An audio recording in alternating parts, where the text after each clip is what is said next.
Iran ने Israel को औकात याद दिला दी। ड्रोन्स, क्रूज और बैलिस्टिक मिसाइलों की बारिश। 300 से ज्यादा बैलिस्टिक क्रूज मिसाइल और ड्रोन्स ने सियोनी रियासत को हिला के रख दिया। ईरान के पास स्ट्रेंथ क्या है इस वक्त? सीरिया के अंदर उनके लोग मौजूद हैं, वो तैयारी पर हैं। लेबनान है, वहां पे हिजबुल्लाह ने बल्कि अटैक शुरू कर दिए हैं। उनके पास 1.5 लाख रॉकेट मौजूद है। 1.5 लाख रॉकेट और मिसाइल होना, जिनके सब इजराइल उनके ऊपर है, और मुसलसल वो एक दूसरे के साथ झड़पें कर रहे हैं, पहले ही कर रहे हैं, इसमें कोई। ईरान ने पहले सैकड़ों ड्रोन इसराइल की तरफ भेजे, फिर क्रूज और बैलिस्टिक मिसाइल दाग दिए। हमले के बाद इसराइल में खौफ व हिरास फैल गया। हमने आपको बता दिया कि ईरान ने अपनी कैसे कर ली। आईडीएफ की जो रिपोर्ट है उसके मुताबिक 300 ड्रोन्स मारे गए हैं। अगर हम इसको अलग-अलग करके देख लें तो कहा जा रहा है कि ड्रोन्स के अलावा कोई 30 के करीब जो हैं वो मिसाइल भी दागे गए हैं, लेकिन उसमें 12 बैलिस्टिक मिसाइल भी थे और कोई 30 क्रूज मिसाइल भी थे। ईरान ने इसराइल पर ड्रोन हमला कर दिया है। अमरीकी और इसराइली हुकाम का ऐसा दावा है। आपको आम खबर देने के हवाले से, ईरान ने इसराइल पर कमिकाज ड्रोन से हमला किया है। अमरीकी और इसराइली हुकाम ने ऐसा दावा किया है। साउथ गाजा को बिल्कुल पार्किंग लॉट बना दिया दोस्तों। मार मार के एक बिल्डिंग नहीं खड़ी वहां पे, बिल्कुल ऐसी गाड़ी फर्स्ट क्लास पार्क करिए, मैदान बना दिया, हॉकी फुटबॉल खेल सकते हैं, ऐसा हाल कर दिया। अब वो राफा की ओर जा रहा है। इसराइल ने ईरानी हमले पर सख्त जवाबी कार्रवाई का ऐलान कर दिया है। इसराइली सिक्योरिटी काबीना ने जंगी काबीना को ईरानी हमले पर रद्द-ए-अमल देने का इख्तियार दे दिया है। इसराइली वज़ीर आज़म नेतन्याहू ने कहा है ईरानी हमले का मुंह तोड़ जवाब देंगे। इसराइल ने ईरानी हमले पर सलामती कौंसिल के इजलास बुलाने की दरखास्त की है। अब ईरान की इसराइल पर गोला बारूद की बरसात। 300 से ज्यादा मिसाइल और ड्रोन फायर किए। हमला 5 घंटे जारी रहा। इसराइली फौज का एयरबेस को नुकसान पहुंचने का एतराफ। अमेरिका की सियोनी रियासत को बचाने की कोशिश। 70 ड्रोन और 3 बैलिस्टिक मिसाइल मार गिराए। ईरान मुबारकबाद का मुस्तहिक है कि उन्होंने इजरायली जारियत के खिलाफ एक मुंह तोड़ जवाब दिया, जो पहली मर्तबा है 50 सालों में कि किसी मुसलमान मुल्क ने इजरायली जारियत का जवाब दिया है। 50 साल पहले अक्टूबर 73 में मिस्र और शाम ने जवाब दिया था इजरायली जारियत का। उसके बाद ये हुआ है। आपको याद होगा कि पहले इजराइल ने नफी खुशी की है अभी फलस्तीन में, फिर उन्होंने 1 अप्रैल को इजराइल ने जो ईरानी सफारत खाना है दिमिश्क में, उस पर हमला किया। अब उसके जवाब में ईरान ने 350 मिसाइल और ड्रोन, और जैसे आपने फरमाया ऑपरेशन ट्रू प्रॉमिस, सच्चा वादा, उसमें उन्होंने जवाब भी दिया है। और मैं समझता हूँ कि जो एक भरम था इजराइल का कि इजराइल जो मर्जी कर ले, कोई मुसलमान मुल्क उनके सामने ना खड़ा होगा, लेकिन ईरान ने एक हिम्मत, कुव्वत और सलाहियत का मुजाहरा किया कि वो जवाबी कार्रवाई कर सकता है। इससे फलस्तीनी अवाम के, मुस्लिम उम्मा के अवाम के बड़े हौसले बुलंद होंगे। अब बात यह है कि इजराइल के लिए बड़े मुश्किलात का सामना है कि एक तरफ वो हमास की जो कुचल नहीं सका 6 महीने की जंगजूई के बावजूद, दूसरा है कि ईरान ने भी उनका जवाब दे दिया है। इसलिए जो अभी 25 मिनट की गुफ्तगू हुई है टेलीफोन पर सदर बाइडन की और नेतन्याहू जो वजीर आजम है इजराइल का और जो सबसे बड़ा वॉर क्रिमिनल है, उसमें अमेरिका ने एक बावर करा दिया है कि एक तो आपने कोई जवाबी कार्रवाई नहीं करनी हमारे पूछे बगैर।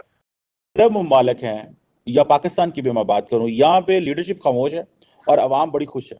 लीडरशिप खामोश है कि जी क्योंकि उनके इंटरेस्ट अटैच हैं बहुत सारे वेस्टर्न ममालिक के साथ, अमेरिका के साथ, और लेकिन अवाम खुश है। वो कह रहे हैं जनाब कि ये जो है वो ये सही हो रहा है क्योंकि इजराइल ने बड़ा जनाब धमाके किए हैं, बड़ा कुछ किया है फलस्तीन में। आप इसको कैसे देखते हैं कि कौन इसको डी एस्केलेट करवा सकता है? जरा इसकी भी बात कीजिएगा। क्या रशिया को रोल प्ले कर सकता है?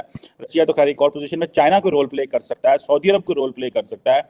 कौन है जो रोल प्ले कर सकता है? बिकॉज ये अगर जंग शुरू हो जाती है तार साहब, तो हम लोग जो कि जिनके पास तो सप्लाई लाइन ही कोई नहीं है तार साहब, अमेरिका के पास तो स्ट्रेटेजिक रिजर्व्स पड़े हुए हैं ऑयल के और बड़ा कुछ है, बाकी जो जितने गरीब मुल्क हैं पाकिस्तान जैसे, हम लोग तो बड़ी मुश्किल में। यहाँ तो बड़ी इन्फ्लेशन हो जाएगी तार साहब। सारे एयर स्पेस तो बंद हो गई है इस वक्त, पूरे मिडिल ईस्ट की सारे जहाज बंद हो गए हैं, क्योंकि हमारे ऊपर से जो आपको पता है मिडिल ईस्ट से जब जहाज आते हैं, हम दुबई है, कतर है, यहाँ पे आप भी पाकिस्तान आते हैं तो यहीं पे जहाज उतरते हैं, देन आप पाकिस्तान आते हैं। डॉक्टर साहब क्या कौन इसको डी एस्केलेट करा सकता है? और ये जो कमेंट कीजिएगा, और खासतौर पे जो जॉर्डन की लीडरशिप है उसमें बड़ा क्रिटिसिज्म आ रहा है, किंग अब्दुल्ला के ऊपर बड़ा क्रिटिसिज्म आ रहा है, क्योंकि कहा जा रहा है कि जॉर्डन, इजराइल, अमेरिका और बरतानिया ने चारों ने मिलकर इजरायली जो ड्रोन है, ईरानी जो ड्रोन है, उनको स्ट्राइक डाउन किया है। जरा इस पे कमेंट करें, ये जो इस पॉइंट पे। चीमा साहब, इस ईरान के सबसे ज्यादा स्ट्रॉन्ग रिलेशनशिप रशिया के साथ है, क्योंकि उनकी जितनी डिफेंस एबिलिटीज हैं उसमें सारा वो रिलाय उनके ऊपर करते हैं। और जब अमेरिका एम्बार्गो लगाता रहा ईरान के ऊपर, जितनी टेक्नोलॉजी थी डिफेंस की, और आपने देखा होगा कि उनका डिफेंस एग्रीमेंट है एक दूसरे के साथ, जितने वो शायद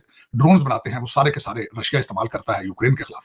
मेरे ख्याल में that is the only country who has some influence on Iran.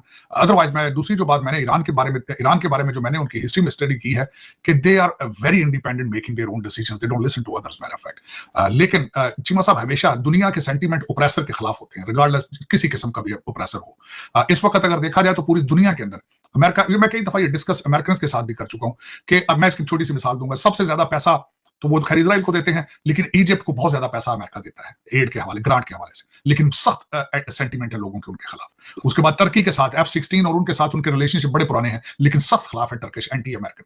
Pakistan आप बिलियनर बन गए हैं अमेरिकन डॉलर से, लेकिन देख ले मेरे मुर्शिद ने 55 जलसे किए एंटी अमेरिकन सेंटीमेंट्स पे। अमेरिकन, मैं कई दफा इनके साथ ये डिस्कस कर चुका हूं कि you are not wise people. मैंने कई दफा इनको ये भी डिस्कस किया, नेशन बिल्डिंग प्रोसेस भी मेरे साथ कई दफा उन्होंने ये डिस्कस किया है कि द हेटरेड एंड रेडिकलाइजेशन, तो सारा मैंने कहा आप इंटरेस्टेड थे to create mujahideen when you needed them in Afghanistan and then you abandon them. ये हिस्ट्री है अमेरिका की कि सडनली प्रोग्राम कट करके वहां से भाग आते हैं दरवाजे बंद करके।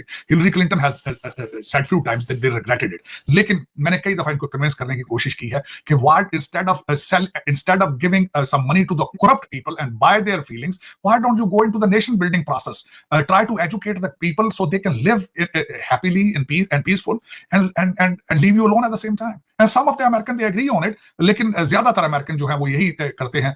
CIA हमेशा इस तरह करती रही है कि बड़ी ये तारीखी बात हुई है आज रात को कि ईरान पहला मुसलमान मुल्क है 50 सालों में 1973 की अक्टूबर जंग के बाद जिन्होंने हिम्मत और हौसला किया कि उन्होंने इजरायली जारियत का एक जवाबी कार्रवाई की और इजराइल के अंदर जाके 200 ड्रोन और मिसाइल मारे। और मैं समझता हूँ कि इससे काफी हैरान कर दिया उन्होंने इजराइल को भी और इजराइल के हामियों को भी कि ईरान में वो कुव्वत है, वो हिम्मत है, वो सलाहियत है कि वो इजराइल के बराह रास्त जवाबी कार्रवाई कर सकता है। तो इस हमले कह लें या जवाबी कार्रवाई के बाद जारियत का जो जवाब दिया इजराइल का, उसके बाद अमेरिका और उनके जो हलीफ हैं वो काफी खौफजदा है कि ये जंग बढ़ ना जाए।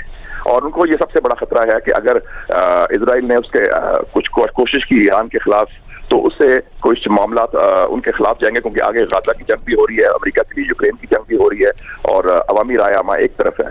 तो जो आपने भी फरमाया, बाइडन ने नेतन्याहू को वाजे कर दिया है कि अब काफी हो गया है, हिसाब बराबर हो गया है। आपने एक हमला किया था ईरान के सफारतखाने पर दमिश्क के अंदर, यानी कि 2 मुस्लिम ममालिक पर डायरेक्ट हमला किया था, ईरान ने उसका जवाब दे दिया। गो के कह रहे हैं कि वो नुकसान नहीं हुआ, लेकिन असल बात है कि उन्होंने ईरान ने इजराइल के अंदर हमला किया है। और दूसरी एक टेलीफोन कॉल आई हुई है जो इजराइल के वजीर दिफा के साथ अमेरिकी वजीर दिफा जनरल ऑस्टिन ने की है, और उन्होंने कहा कि आप हरगिज हमला ना जवाब ना दें, और अगर आपने कोई कार्रवाई करनी है तो पहले हमसे NOC ले लें, हमें बता दें।